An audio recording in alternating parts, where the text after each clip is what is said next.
ನಮಸ್ಕಾರ ವೀಕ್ಷಕರಿಗೆ BSM ನ್ಯೂಸ್ಗೆ ಆತ್ಮೀಯ ಸುಸ್ವಾಗತ.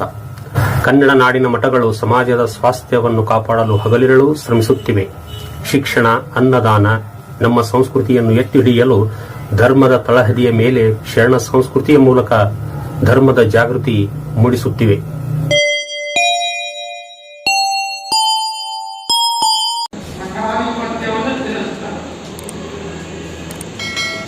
ಬಹಳ ಪ್ರಯತ್ನ ಮಾಡಿದ್ರು ಕೃಷ್ಣಾಂತ ಅವರನ್ನ ಮಠಕ್ಕೆ ಪೀಠಕ್ಕೆ ಕುಂದಿಸಬೇಕು ಅಂತ ಹೇಳಿ ಒಪ್ಪಲಿಲ್ಲ. ಬಹಳಷ್ಟು ಒತ್ತಾಯ ಮಾಡಿದಾಗ ಶಿವಯೋಗಿ ಹೇಳಿದ್ರು, ನೀವು ಈಗ ಒತ್ತಾಯ ಮಾಡಿದ್ರೆ ನಾನು ಇಲ್ಲಿ ಇರುವುದಿಲ್ಲ, ನಾನು ಬಿಟ್ಟು ಬೇರೆ ಕಡೆ ಹೋಗ್ಬಿಡ್ತೀನಿ ಅಂತ. ಅವಾಗ ಕೃಷ್ಣಾಂತ ಇಲ್ರಪ್ಪ, ನಾವು ಮಠಾಧಿಕಾರ ವಹಿಸಿಕೊಳ್ಳಿದ್ರು ಪರವಾಗಿಲ್ಲ, ನೀವು ನಿಮ್ಮ ಜೀವಿತ ಅವಧಿವರೆಗೂ ನೀವು ದಕ್ಷಿಣ ಮಠದೊಳಗಿನ ಇದ್ದು ವಿದ್ಯಾನುಷ್ಠಾನವನ್ನು ಮಾಡಿಕೊಂಡು ಧರ್ಮೋಪದೇಶವನ್ನು ಮಾಡಿಕೊಂಡು ನೀವು ಈ ಬೈಕಿನೊಳಗಿರುವಂತಹ ಕುಟೀರದೊಳಗೆ ವಾಸ್ತವ್ಯ ಮಾಡಿಕೊಂಡು ಇರಬೇಕು ಅಂತ ಪ್ರಶಾಂತ ಕೊಳಾಪನೆ ಮಾಡಿದರು.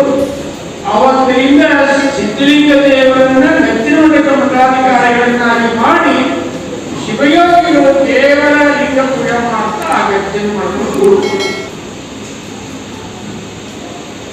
ಶಿವಯೋಗಿಗಳು ಹೀಗ ಒಂದು ದಿವಸ ವೈದೇಶಿಕ ಹೋಗುವಂತ ಸಂದರ್ಭ. ಅವತ್ತ ಭಾನುವಾರ ಅತನಿ ಸಂತಿಯೊಳಗೆ ಎರಡು ಚಲೋ ಬೆಳೆಜೋಳ ಗಾಡಿ ತೆನಿ ಮೇಲಂತ ಕಾಗೆ ಒಂದು ಕುದುರೆ ಅಂತ ಎರಡು ಹೋರಿಗಳನ್ನು ಮಾರಾಟಕ್ಕೆ ತಂದಿದ್ರು. ಆ ಎರಡು ಹೋರಿಗಳು ಬಹಳಷ್ಟು ನೀರಡಿಸಿದ್ದು. ಶಿವಯೋಗಿಗಳು ನೀರಿದ್ದ ಕುಂಡಕ್ಕೆ ವೈದೇಶಿಕ ಹೋಗ್ತಾ ಇದ್ರು.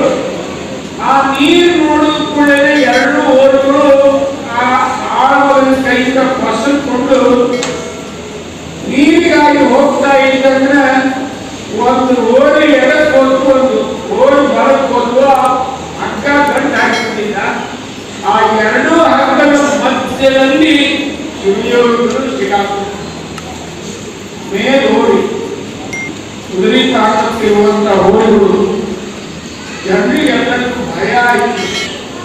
ಶಿವಯೋಗಿಗಳಿಗೆ ಏನಾಗಲಿಲ್ಲ ಏನೋ ಅಂತ ಇದ್ದಂಗೆ ಶಿವಯೋಗಿಗಳು ನಿಂತಲ್ಲೇ ಧ್ಯಾನಾಸಕ್ತರಾಗಿ ಶ್ರೀ ಗುರು ಬಸವಲಿಂಗಾಯಮ್ಮ ಅಂತ ತಿಳ್ಕೊಂಡು ಕಣ್ಣು ಮುಚ್ಚಿ ಧ್ಯಾನವನ್ನ ಮಾಡ್ತಾ ಇದ್ದಂದ್ರೆ ನಾರಿನ ಹಗ್ಗ, ಹೊಸದ ಹಾಲಿನ ಹಗ್ಗ ದುಂದರಿಸಿ ಎರಡು ಭಾಗ ಒಂದು ಹೋಗಿ ಈ ಕಡೆ ಹೋಗ್ತಾರೆ, ಒಂದು ಹೋಗಿ ಈ ಕಡೆ ಹೋಗ್ತಾರೆ. ಬಸವ ನಾಮದಲ್ಲಿ ಎಂಥ ಅದ್ಭುತ ಶಕ್ತಿ ಅದೇ ಅನ್ನೋದಕ್ಕ ಇದು ಜ್ವಲಂತ ಸಾಕ್ಷಿ. ಅದಕ್ಕೆ ದಾಸರು ಹೇಳಿದ್ರು, ನೀ ಯಾಕೋ ನಿನ್ನ ಹಂಗ್ಯಾಕೋ, ನಿನ್ನ ನಾಮದ ಬಲ ಹೊಂದಿದ್ದರೆ ಸಾಕು. ನಾಮ ಅದ್ಭುತ ನಾಮ ಇವತ್ತ ಮನುಷ್ಯನಿಗೆ ಅದ್ಭುತ ಶಕ್ತಿಯನ್ನು ಕೊಡ್ತದೆ ಅನ್ನೋದಕ್ಕೆ ನಿದರ್ಶನ.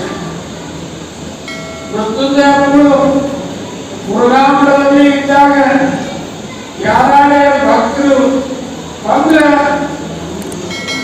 ಅವ್ರಿಗೆ ಹೇಳ್ತಿದ್ರು, ಶಿವಯೋಗಿ ಒಳ್ಳೇದು ಮಾಡೋಣಪ್ಪ, ನಿಮ್ಗೆ ನಾವು ಒಳ್ಳೇದು ಮಾಡ್ತೀವಿ, ಒಳ್ಳೇದಾಗಲಿ ಅಂತಲ್ಲ, ಶಿವಯೋಗಿ ಒಳ್ಳೇದು ಮಾಡ್ತಾನೋ. ಶಿವಯೋಗಿ ಅನ್ನುವ ಶಬ್ದ ಅವರ ನಾಲಿಗೆಯ ಮೇಲೆ ಅದು ಪುರುಷ ಶಬ್ದ ಆಗಿ ಹೋಗಿತ್ತು.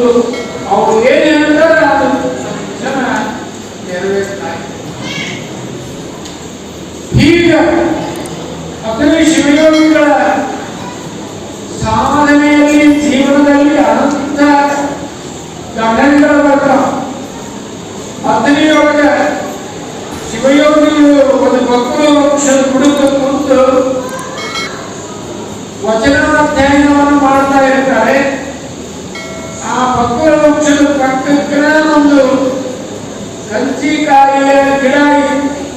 ಒಬ್ಬ ಇಸ್ಲಾಂ ಧರ್ಮದ ಹುಡುಗ ಆ ಕಂಚಿಕಾಯಿಗಳನ್ನ ಹರಕೊಂಡು ಹೋಗುವಂತೆ ಮಾಳಿಗೆಗೆ ಬಂದು ಗಿಡ ಹತ್ತಿ ಸುಮಾರು 25 ಕಜ್ಜಿಕಾಯಿಗಳನ್ನು ಅರೆದು ಉಳಿಯೋಗ ಕಟ್ಕೊಂಡು ಗಿಡದಿಂದ ಜಿಗಿದು ಹೋಗಬೇಕನ್ನೋರೊಳಗನ ಕಾಲ ಜಾರಿ ಶಿವಯೋಗಿಗಳು ಎಲ್ಲಿ ಕೂತಿದ್ರು ಅಲ್ಲೇ ಕಜ್ಜಿಕಾಯಿ ಕಜ್ಜಿಕಾಯಿ 4 ತಾಂತವನ್ನ ಉಳಿದ ಅಲ್ಲೇ ಬಿಟ್ಟ ಭಾಗದ ಲಾಂಚ್ ಓಡೋರು ಶಿವಯೋಗಿಗಳು ಕಾರ್ಬಾರಿಯನ್ನು ಕರೆದು ಏ ಕಾಣಯ್ಯ ಅಲ್ಲಿ ಯಾವುದೋ ಕೋರ ಕಜ್ಜಿಕಾಯಿಯಲ್ಲಿ ಹಾಕೊಂಡು ನಾನು ತಗೊಂಡು ಹೋದ ನಾನು ಇಲ್ಲೇ ತಗೊಂಡಪ್ಪ ಆ ಕೋರನ್ನು ಕರ್ಕೊಂಡವ ಅಂತ ಅವ ಕಾರ್ಬಾರಿ ಕಾಳಯ್ಯ ಆ ಹುಡುಗನ ಬೆನ್ನಿಂದ ಹೋದಾಗ ಆ ಹುಡುಗ ಮುಸ್ಲಿಮರ ಓಣಿಯೊಳಗ ಹೋದ. ವಿಚಾರ ಮಾಡಿದಾಗ ಇಂಥ ಮನೆಯ ಬಾಳಗ ಅನ್ನುವಾಗ ಈ ಕಜ್ಜಿಕಾಯಿ ಹೇಳ್ಕೊಂಡು ಬಂದೀಯ ಸ್ವಾಮಿಗಳು ಕರೀತಾರಲ್ಲ ಅಂತ ಹೇಳಿ ಆ ಬಾಲಕನನ್ನು ಕರ್ಕೊಂಡು ಬಂದಾಗ ಈ ಮುಸ್ಲಿಂ ಸಮಾಜ ಅವನಿಂದ ಬಂತು.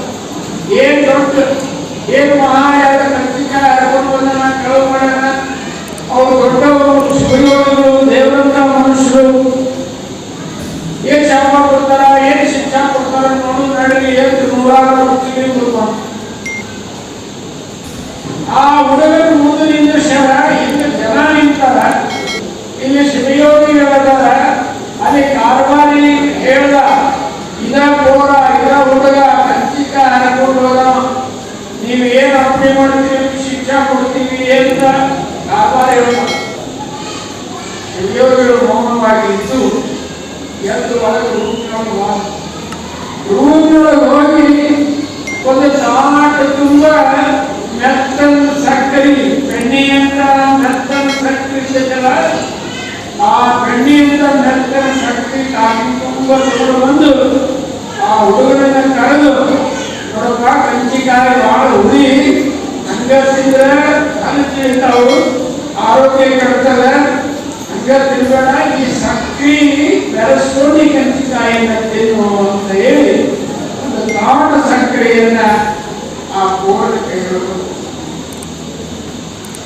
ಇಡೀ ಮುಸ್ಲಿಂ ಜನಾಂಗ ಶಿವಯೋಗಿಗಳ ಪಾದ ನಾವು ನಿಮ್ಮ ಸ್ವರೂಪದಲ್ಲಿ ಆರಾಮ ದರ್ಶನ ಮಾಡ್ಕೊತೀವಿ ಅಂತ ಈ ಮುಸ್ಲಿಂ ಸಮಾಜ ಸ್ವಾಮಿ ಪಾದ ಕಂಡುಬಿಟ್ಟು ಇವತ್ತು ಕೂಡ ಅತ್ರಿ ಗಚ್ಚಿನ ಮಠದಲ್ಲಿ ಶಿವಯೋಗಿಗಳ ಗತ್ತಿಗೆ ಅತ್ರಿ ಮುಸ್ಲಿಮರೆಲ್ಲ ಅವತ್ತಿಂದ ಇವಾಗ ಬಸವಣ್ಣನ ವಚನ ನಾನು ಹೇಳ್ತೀನಿ. ಇವನಮ್ಮ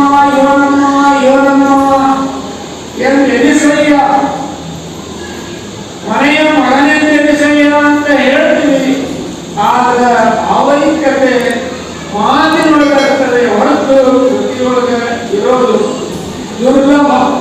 ಆದ್ರೆ ಶಿವಯೋಗಿಗಳು ವಚನ ಓದ್ತಿದ್ರು, ವಚನ ಪಾರಾಯಣ ಮಾಡ್ತಿದ್ರು, ವಚನದಂತೆ 24 ತಾಸು ಬಸವಣ್ಣನವರು ಅಂತಾರ ಭಕ್ತಿ ಸುಮಾಶಯ ನುಡಿವೆ ನುಡಿದಂತೆ ನಡೆಯುತ್ತೆ ನಡೆಯುವಾಗ ನುಡಿಯ ಪೂರೈಸಿ ಅಂದ್ರೆ ಜ್ಞಾನ ಮತ್ತು ಕ್ರಿಯೆ ಕ್ರಿಯೆ ಮತ್ತು ಜ್ಞಾನ ಸಮನ್ವಯವಾಗಿರ್ಬೇಕು.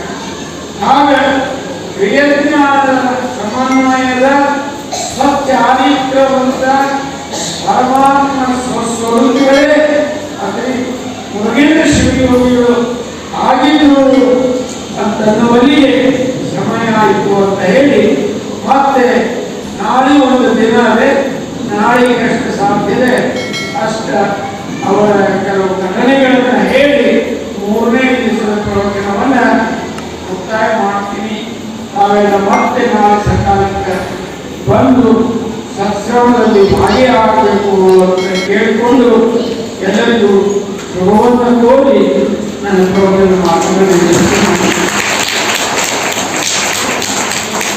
ಇನ್ನು ನಮ್ಮ ಚಾನೆಲ್ಗೆ ಸಬ್ಸ್ಕ್ರೈಬ್ ಆಗಿಲ್ಲ ಅಂದ್ರೆ ಇಲ್ಲಿರುವ ಸಬ್ಸ್ಕ್ರೈಬ್ ಬಟನ್ ಅನ್ನು ಪ್ರೆಸ್ ಮಾಡಿ ಹೆಚ್ಚಿನ ಅಪ್ಡೇಟ್ಸ್ ಪಡೆಯೋದಕ್ಕೆ